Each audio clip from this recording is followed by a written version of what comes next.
Bonjour et bienvenue. Aujourd'hui, je vous propose de parler OCR, c'est-à-dire reconnaissance optique de caractère, avec le logiciel Read Iris. Je vais également vous présenter Prismo dans sa version 2 et faire un petit tour sur Abi afin de le comparer à Read Iris. Donc, Read Iris vient dans un format qui n'est pas numérique puisqu'il est fourni exclusivement sur un CD. Les mises à jour, elles, se feront via le net. Donc une fois que l'on a réalisé l'installation, voici la fenêtre initiale de Read Iris. Si vous souhaitez scanner, il faudra immédiatement faire un petit tour du côté des préférences afin de sélectionner le scanner que vous souhaitez. Donc là, j'en ai deux qui sont en réseau. Si c'était une connexion par voie filaire, j'aurais accès ici au panneau de réglage. Comme il s'agira de scanner, je vais l'utiliser via le moteur d'image capture. Dans ces cas-là, les options seront directement sur le logiciel transfert d'image. Ici, je peux configurer les comptes afin de stocker sur Dropbox ou sur Evernote de façon directe les résultats de mon travail, et sur la rubrique générale, j'ai la possibilité de modifier quelques options de traitement d'image. Donc par exemple, on peut demander à directement redresser en sachant qu'on pourra de toute façon le faire de façon manuelle. Donc je vais laisser comme ça et je referme les préférences. Donc la première chose à faire, c'est de lui donner de quoi se sustenter. Donc je vous propose directement d'utiliser la numérisation. Il s'agit donc d'une copie d'une revue d'Avomac. J'ai ici accès aux différents réglages bien sûr du scanner. Je vais lui proposer de se mettre en 600 dpi afin d'avoir une meilleure résolution. J'aurai ici l'analyse de la page et donc toutes les options comme on avait vues par défaut dans Read Iris. Je clique sur numériser. Tous les scanners compatibles Twain en branchement direct ou compatibles image capture seront supportés. Le document a été scanné et il apparaît directement dans l'interface de Read Iris. Donc à partir de là, vous voyez différentes choses. La première, il autodétecte toutes les zones qu'il pense être des images qui sont signalées en bleu, du texte qui sont signalés en orange. S'il y avait des tableaux, il y aurait donc des bordures violettes. Et bien sûr, l'autodétection fait ce qu'elle peut. Remarquez qu'ici, elle a détecté une zone dite de texte, alors qu'il s'agit d'une zone à l'intérieur d'une capture, et donc il va falloir corriger manuellement. Avant de nous lancer dans le traitement, remarquez qu'il est bien sûr possible d'ouvrir un fichier, chose que nous ferons tout à l'heure, et que vous avez ici différentes options. Par définition, Read Iris permet essentiellement d'exporter en format Word, c'est-à-dire de créer un fichier qui sera en tout point commun avec le fichier d'origine. On va essayer de recréer la mise en page dans un fichier Word qui sera bien sûr éditable. L'autre possibilité est de créer du PDF avec du texte reconnu, donc un PDF éditable qui pourra donc être soumis à une recherche de texte, à un copier-coller et ainsi de suite. Format simplifié ne comportant pas les images, le RTF. S'il s'agissait d'un tableau, le format Excel, du texte pur, et vous avez ici d'autres options, par exemple le docx, le fichier, le format Open Document, le HTML, le TIFF et ainsi de suite. Read Iris supporte différentes langues. Nous avons ici au choix le suédois, portugais, néerlandais, japonais et ainsi de suite. Donc on va se concentrer sur le français. Pour affiner et améliorer la reconnaissance, on va utiliser ici les différents boutons. Vous avez d'une part la loupe qui vous permet plus de vérifier des détails, mais vous ne pourrez pas à ce moment-là éditer. La taille vous permet d'agrandir pour faciliter l'édition des zones. Si je mets pleine largeur, ça sera déjà largement plus facile de corriger ces deux zones. L'ajustement permet d'augmenter ou pas la luminosité ainsi que le contraste afin d'améliorer éventuellement la reconnaissance. Et vous avez ici une option pour essayer d'enlever les taches qui pourraient être sur les feuilles. Donc je vais faire annuler, je vais le laisser tel quel. l'option pour tourner la page si jamais vous avez scanné à l'envers, l'option pour redresser s'il s'agissait d'une image à proprement parler. L'analyse vous permet de relancer l'analyse si vous n'êtes pas satisfait. Pour corriger les zones, il faut passer avec le mode mise en page. Vous avez ici le tracé d'une zone de texte, de graphique, de tableau, un éventuel code barre, un tri qui vous permettra de déterminer les numéros de traitement, 1, 2, 3, 4 et ainsi de suite, et le tracé d'une case à proprement parler. Vous ne pouvez pas supprimer, lorsque vous êtes dans ce mode, vous ne pouvez pas supprimer une zone déjà tracée. Donc je vais quitter et je vais déjà supprimer ces deux zones qui ne sont pas des zones de texte. Et vous voyez ici que la zone est erronée puisqu'elle ne prend pas ce cadre, donc il va falloir l'éditer. Pour ce faire, je clique tout simplement dessus et je vais utiliser les carrés de redimensionnement afin de réaliser le cadre complet de l'image. Ici, il n'a pas détecté par exemple cette zone-là, et cette zone-là est prise pour du texte alors qu'elle serait mieux en traitement d'image. Donc je vais faire un clic droit, je vais la changer de format et lui dire qu'il s'agit d'une zone d'image. Ici, encore une fois, il faut supprimer cette zone. Si je souhaite supprimer plusieurs zones contiguës, il me suffit d'appuyer sur commande et de faire une deuxième sélection. Par exemple là, je vais supprimer ces deux-là et je vais utiliser le bouton mise en page pour créer une zone autour du graphique. Je vais également le mettre autour du logo pour essayer de reconstruire le plus fidèlement possible la mise en page. En dehors de cliquer et glisser pour tracer de nouvelles zones, vous avez une deuxième option qui est de cliquer pour changer leur type. Si je suis en mode texte, par exemple, je clique ici, je vais la changer automatiquement en texte, ce qui permettra de changer de type plus rapidement. Là, je vais faire la même chose et je vais le remettre en mode image. Donc je referme. Une fois que j'ai fini mon traitement de page, je vais choisir le format d'export. Donc on va faire un petit peu le tour. Le PDF va donner un PDF que l'on appelle indexable. Je vais mettre ça sur le bureau et je vais donc cliquer sur enregistrer. Il s'ouvre bien sûr par défaut dans Aperçu et là j'ai typiquement un PDF tout simple sur lequel je peux, alors c'est pas très évident, mais je peux sélectionner du texte et faire par exemple un copier-coller.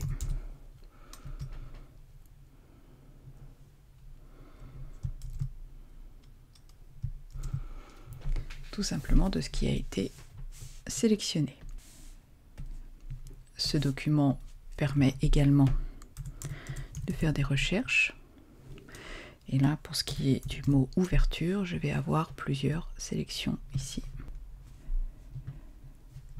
Et donc je vais pouvoir par exemple rechercher des occurrences. Donc ça c'est le format PDF indexable.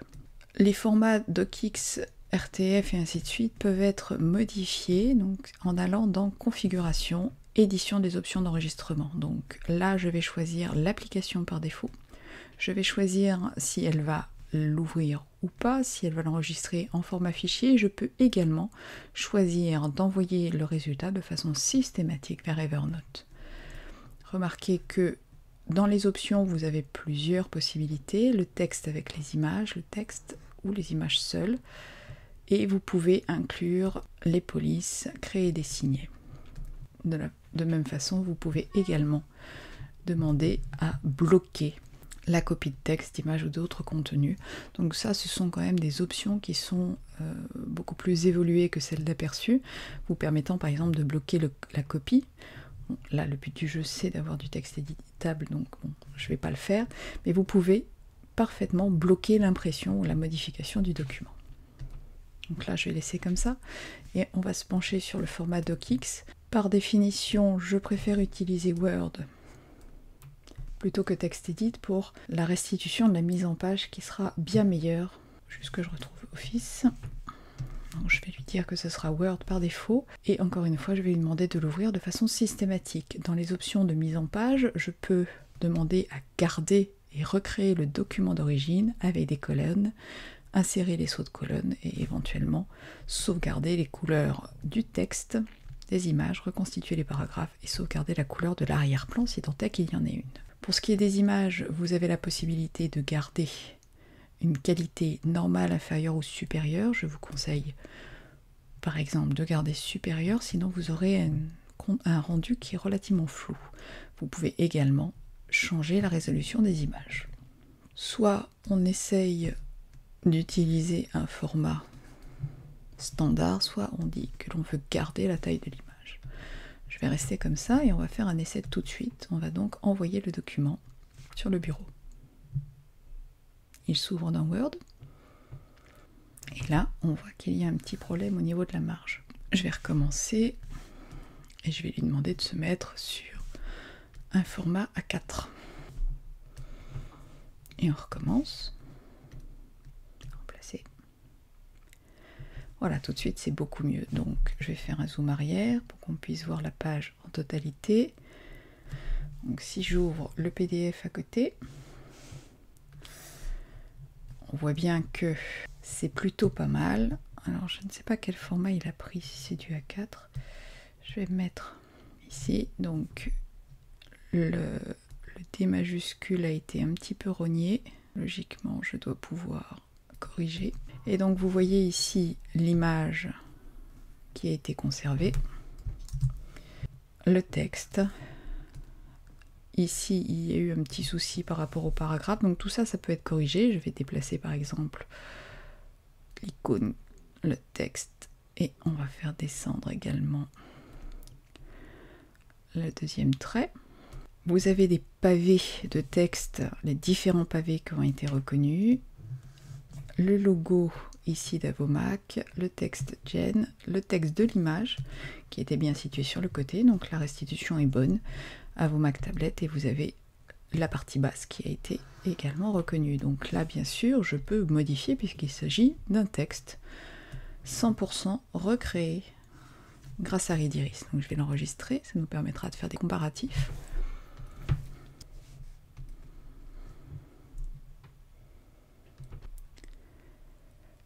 On va fermer. Chaque bloc reconnu sera un bloc indépendant dans le fichier Word. Pour ce qui est du RTF, il s'agira là de faire du texte au kilomètre. Comme vous le voyez, il s'agit ici, on ne peut pas recréer le document d'origine puisque TextEdit ne supporte pas les modes de colonne. Donc on va simplement retenir le formatage des mots et des paragraphes. Donc on va retrouver les paragraphes, on va retrouver le caractère gras ou majuscule, mais on ne va pas avoir le document d'origine. Donc là, je vais simplement garder le formatage. Je demande à reconstituer les paragraphes, à inclure éventuellement les images, donc encore une fois au kilomètre. Pour ce qui est des images, je demande à avoir pour cette fois une qualité normale et la taille de page, je ne change pas. On va donc l'enregistrer. Cette fois-ci, c'est TextEdit qui va s'ouvrir. Le RTF ne permet pas d'avoir des images, il faudrait passer en RTFD. On a donc le texte reconnu avec les caractéristiques, par exemple en italique. Là, il y a quelques petites erreurs, par exemple, le principe n'a pas été bien reconnu. Le lien est existant, ce lien aurait pu s'ouvrir si le logiciel avait été correctement reconnu, donc je vais corriger. Et cette fois-ci, bien sûr, ça s'ouvre dans Safari. On va se pencher sur d'autres types de documents. Donc là, bien sûr, c'était un PDF. C'était une image prise avec un scanner à très haute résolution, mais la plupart du temps, on n'est pas forcément dans ces circonstances-là. Donc là, je vais glisser sur l'icône de Readiris un autre document qui est bien moins efficace au niveau de la résolution. Donc là, de la même façon, je vais encore devoir corriger des zones de texte. Donc bien sûr, il a reconnu du texte, ce qui est logique. Je vais lui mettre une zone de graphique.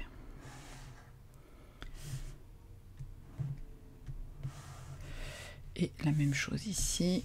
Je sélectionne. Alors, ce qui est dommage, c'est qu'on ne peut pas faire une sélection comme ça. On est obligé d'appuyer sur commande, ce qui n'est pas toujours très pratique quand il y en a beaucoup. La preuve, c'est que si vous relâchez, perdez la sélection, donc je vais supprimer ces deux-là. Et encore une fois, je vais lui indiquer une zone de graphique. Le PDF d'origine est inférieur à 300 dpi. Je vais lui demander de me recréer un fichier Word. Alors par contre, je vais supprimer cette page ici. On va traiter qu'une seule page. On peut bien sûr faire des fichiers à plusieurs pages.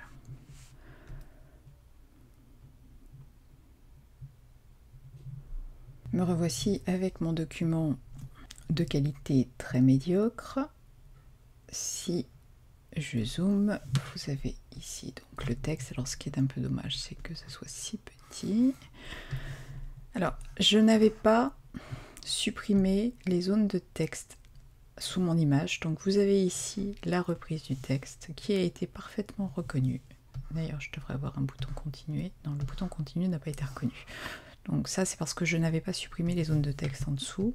Et la même chose ici, remarquez, donc assistant migration, ça c'est le texte qui a été reconnu dans l'image. On a, si je ne m'abuse, 0 faute de reconnaissance malgré la faible qualité.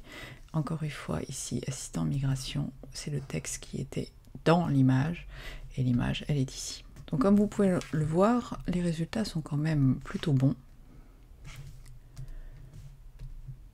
Eridiris est tout à fait compétitif dans ce domaine, encore heureux vu son prix. Cette fois-ci, je lui transmets une image d'un article pris à l'iPhone 5.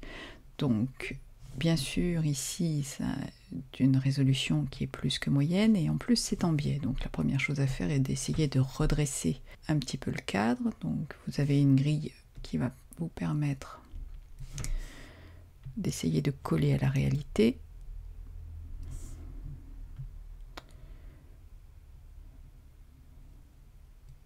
Je vais donc appliquer le cadre déjà, donc il me redresse l'image, ce qui va améliorer les choses.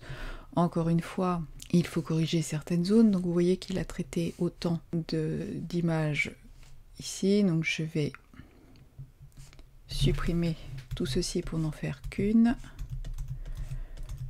Hop, je vais lui proposer de prendre, alors, il faut se déplacer, tout ceci comme étant une première image et ceci comme étant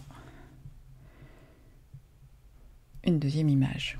Il a bien, ici, il a pris le Q pour une image, donc je vais également,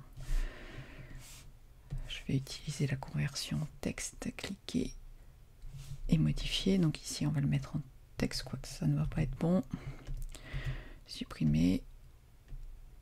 Et je vais essayer de la déplacer. Bon, ça va pas être terrible. On va supprimer et je vais refaire directement une zone de texte propre. Voilà. Donc, je clique sur enregistrer. Donc le résultat ici est un petit peu moins bon. Remarquez que vous avez ici ce qu'on pourrait croire être une image, mais en fait non, il a gardé la couleur en dessous, chose que je lui avais demandé dans les préférences. Donc là on va corriger. Je vais lui demander de ne pas conserver la couleur d'arrière-plan ainsi que les couleurs du texte. Je vais faire OK et on va recommencer. Cette fois-ci j'ai des images, j'ai du texte. Et comme vous le voyez, la reconnaissance n'est quand même pas extraordinaire, mais elle n'est pas si mal que ça, compte tenu de la qualité de l'image. Pour finir, on va lui soumettre une dernière chose qui est une capture d'écran. Nous étions tout à l'heure sur ceci avec un très joli tableau. Donc je vais faire une capture d'écran.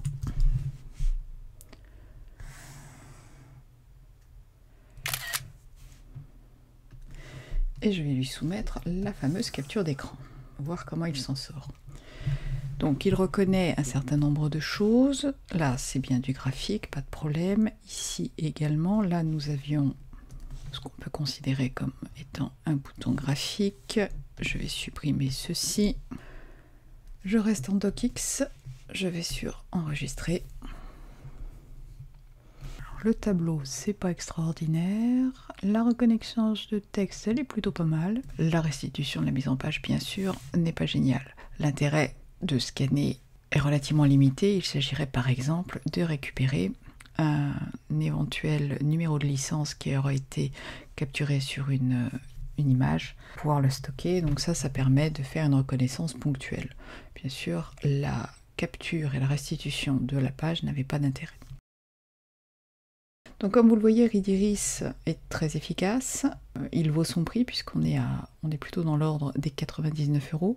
Il peut être acheté par correspondance, il peut être acheté sur le site de Ridiris. Les mises à jour sont malheureusement un peu laborieuses puisqu'il faut systématiquement se connecter avec son numéro d'email enregistré pour récupérer les fichiers de téléchargement de mise à jour. Nous verrons donc progressivement les deux autres logiciels de reconnaissance OCR. Et pour ma part, je vous dis bientôt. Bye bye!